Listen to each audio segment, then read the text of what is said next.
When you're dealing with one of the most callous dictators of the 21st century, there can only be one response: cruelty.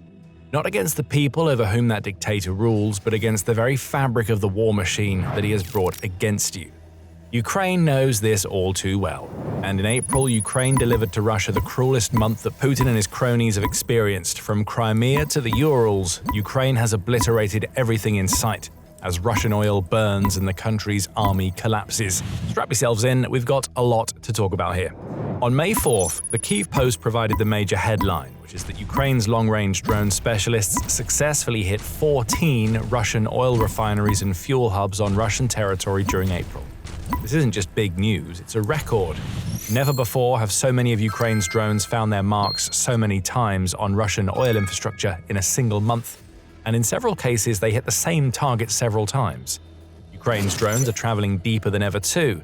In one of the instances we're about to cover, Ukraine sent a drone over 1,500 kilometers, or a little over 930 miles, to shove it straight into yet another of Russia's vital refineries. And that's not all.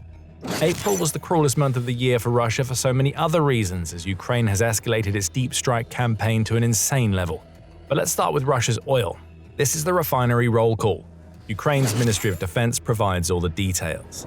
We take you first to the Bashneft Novoil refinery, which is in the settlement of Ufa in Russia's Bashkortostan region. 1,400 kilometers, or around 870 miles away from Ukraine, that refinery produces lubricants and high-quality oils, and it has a processing capacity of 7 million tons of oil per year. Ukraine hit it hard and left it burning, and there was so much more to come. In Kostovo, which is in Russia's Nizhny Novgorod region, the Gorky oil pumping station was a target. Ukraine's drones didn't have as far to travel this time around, just 800 kilometers or around 497 miles. But they did their jobs, taking out a pair of primary oil refining units at a refinery that handles about 17 million tons of oil per year and is responsible for providing a massive 30% of Russia's entire gasoline consumption. Next up, Tuapse. Poor Tuapse. We mentioned earlier that Ukraine hit some refineries several times. In Tuapse, refinery workers must have wondered if Ukraine's drones had a grudge. They struck on April 16th, 20th, and 28th, taking out processing units, destroying at least 24 fuel storage tanks, and utterly crippling a plant that handles 4.4% of Russia's refining, including the production of Euro 5 standard petroleum products that are used by Russia's army. Oh, and just in case Tuapse thought that Ukraine had forgotten about it, Ukraine hit the refinery once again on May 1st. Air defenses? Never heard of them, Putin must be saying. In addition to slapping around the Tuapse refinery as though it owes Ukraine money, Ukraine struck plenty of more refineries all throughout Russia. The Syzran refinery in Samara was hit hard enough to cause a massive fire by drones that had to travel 900 kilometers, or almost 560 miles.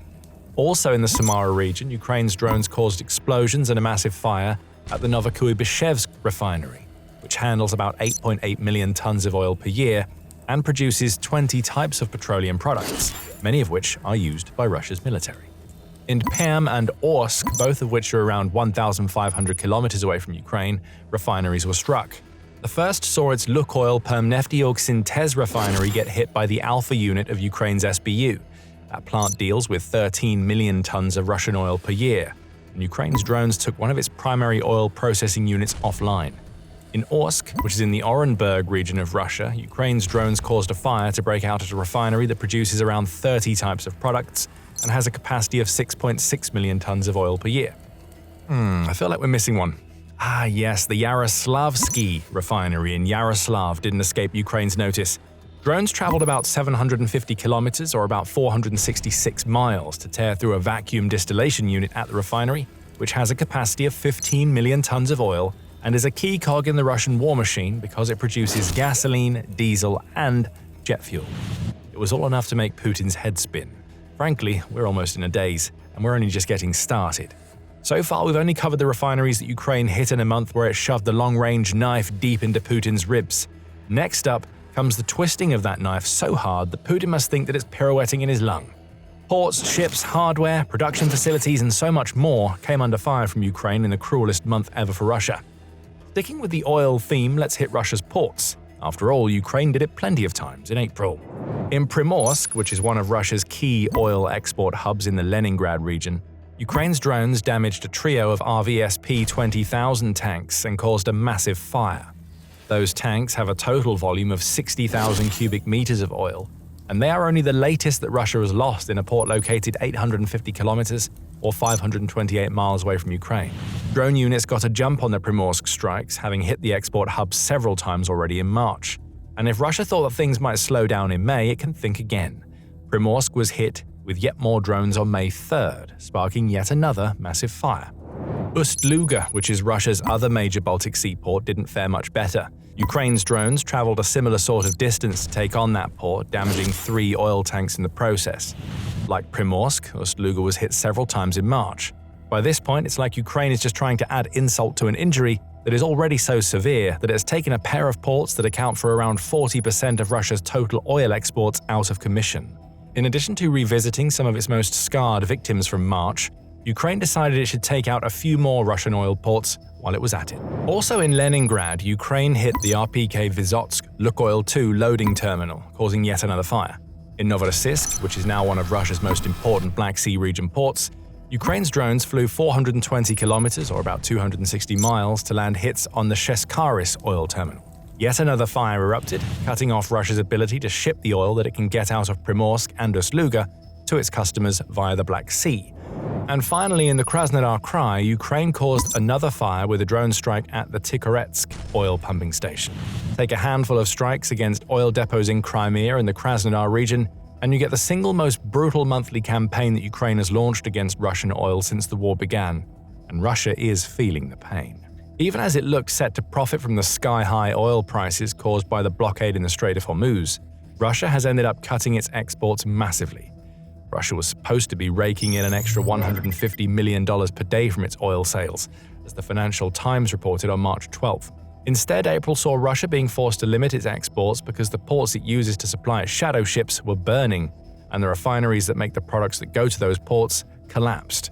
According to RBC Ukraine, Russia's oil exports dropped by 16.8%, amounting to a 1.8 million ton shortfall in April when compared to March.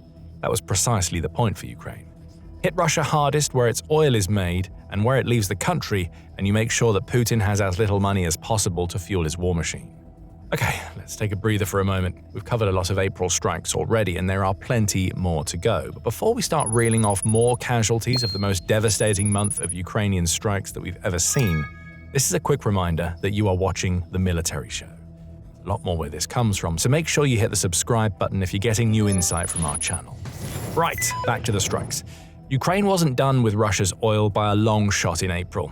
In addition to the refinery and port strikes, Ukraine also hit tankers and, in a very rare attack, even took out the means of Russian oil production at its very source. On April 10th, the Kyiv Independent reported that Ukraine's military had struck a pair of oil drilling platforms in the Caspian Sea, located around 1,000 kilometers or 620 miles away from the front lines. The platforms were both ice-resistant facilities stationed at the Yuri Korchagin and V. Greifer oil fields. This attack represents yet another evolution in Ukraine's strategy of shattering Russian oil.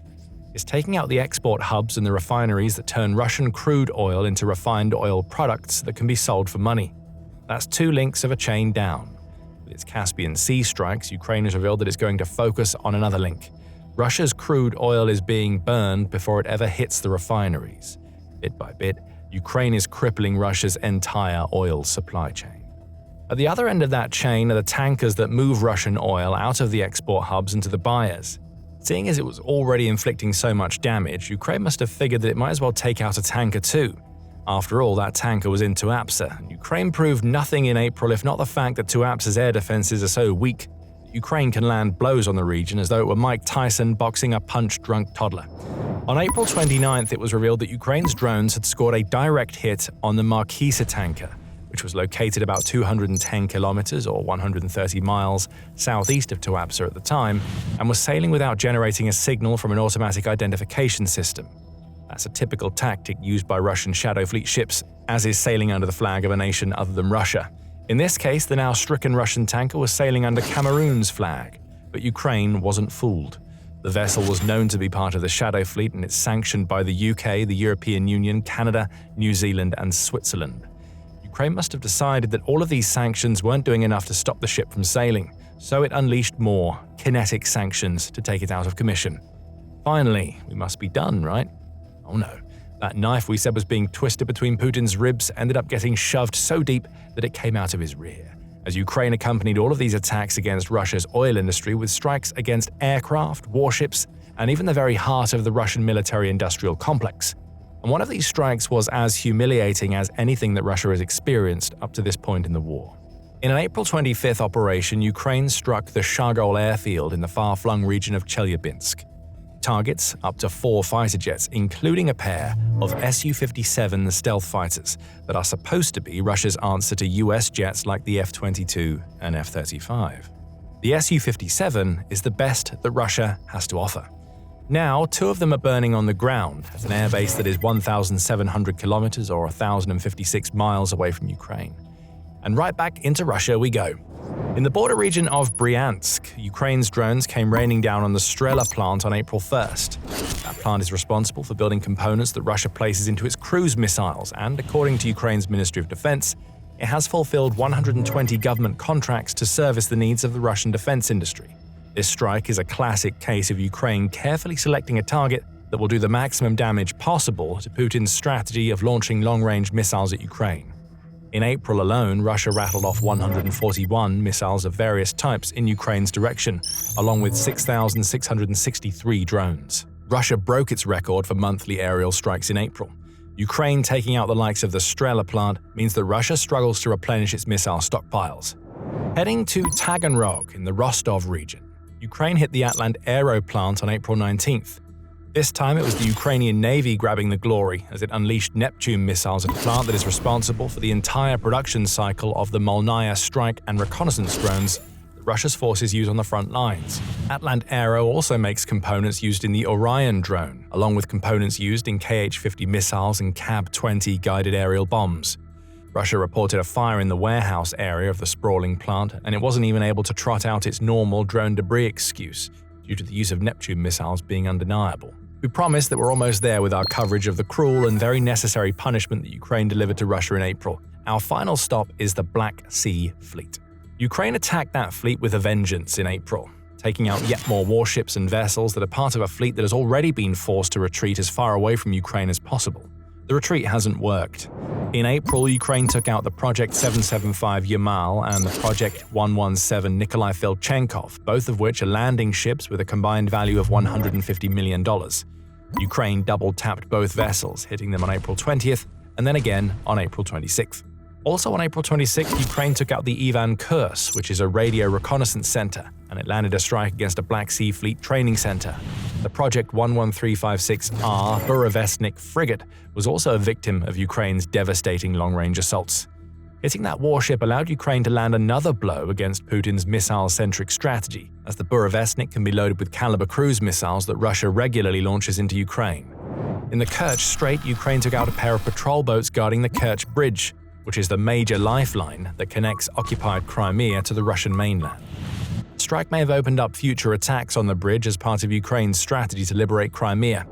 And last of all, April 22nd saw Ukraine damage the conning tower of an FSB border patrol ship in the Sevastopol region of Crimea. Phew.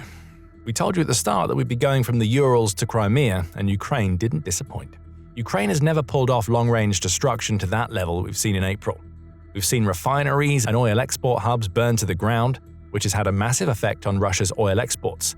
Hundreds of millions of dollars of military equipment have gone up in flames, much of which Russia won't be able to replace. The ships that Ukraine hit in particular are going to be out of commission for a long time as Russia's shipbuilding industry falls apart due to sanctions. We've seen missile plants get destroyed, shadow fleet tankers targeted, and even the expansion of Ukraine's oil-focused strategy to a new part of the supply chain, as the Caspian Sea has become a target. Ukraine's long-range drones are flying further than ever before, and the fact that they're having so much success tells us that Russia's air defenses are more stretched than a pair of hot pants worn by a hippo. Now, it would be logical to think that Ukraine investing so much of its energy into its long-range strikes would mean that it slows down elsewhere. Maybe the Russian mid-range had a bit of a breather in April, or fewer of Putin's patsies got destroyed by Ukraine's FPV drones on the front. Not a chance. If anything, Ukraine has escalated in both of those departments too. On the mid-range front, Ukraine's defense minister Mikhailo Fedorov says that Ukraine doubled the number of strikes that it pulled off in the 20-kilometer to 150-kilometer, or 12.4 to 93.2-mile range. April's number of strikes in this range was twice that seen in March and quadruple what Ukraine launched into the Russian near rear in February. What Ukraine does with these types of attacks is to shatter the support systems that help Russia to maintain its assaults on the front. Control centers are taken out, logistical and supply chains get destroyed, as do troop gatherings and storage facilities. Every successful attack in the mid-range degrades Russia's strength on the front. And when Ukraine targets air defenses in its occupied regions, it also opens up aerial corridors that it can use to pull off more aerial assaults, either in the near rear or deeper into Russia. And speaking of Russia's frontline soldiers, they had a very bad month. According to Ukrainian President Volodymyr Zelensky, Russia suffered a massive 35,000 casualties in April, even as Ukraine doubled its mid-range strike volume and hit Russia itself harder than ever before. This is roughly the same number of Russians killed or wounded in March, and it means that Ukraine's approach is working. The harder it hits Russia in the rear, the weaker Putin's soldiers become. It doesn't seem like Ukraine has quite toppled the number of casualties that it inflicted on Russia in March, which was a record-breaking 35,351. But it's close, and April saw it match its previous record of 35,000 inflicted in December. Ukraine also reports that April marks the 5th consecutive month where Russia has lost more soldiers on the battlefield than it's been able to recruit into Putin's army. Ukraine's drone strikes alone have cost Russia 156,735 soldiers between December and April, United 24 media reports. Russia has recruited 148,400 soldiers during the same period, and there will have been more Russian losses. Those just mentioned are the ones that Ukraine can verify from drone footage captured by the very weapons inflicting the casualties. Add artillery strikes and attacks that aren't recorded into the mix, and Russia's 5-month casualty rate likely exceeds 160,000. No matter where Putin looks, there is no relief. Ukraine isn't just escalating its long-range campaign, it's scaling up across the board, and Russia simply has no answer. It's over for Russia now. April was the cruelest and most devastating month of casualties and destruction that Ukraine has inflicted on Putin's war machine. But as he trembles in a hidden bunker somewhere far away from the Kremlin, Putin will know one inescapable fact: it's only going to get worse from here for Russia. If you want to get a more in-depth taste of what Ukraine has been doing on the medium-range strike drone front, we have you covered. Our video explores Ukraine's brutal new strategy in depth, covering what Ukraine targets and how a specific strike on April 16th could be a turning point for a war that is entering a new phase. Check out that video to find out more, and don't forget to subscribe to The Military Show to see all of our latest videos about Ukraine's achievements against Russia. And thank you, as always, for watching.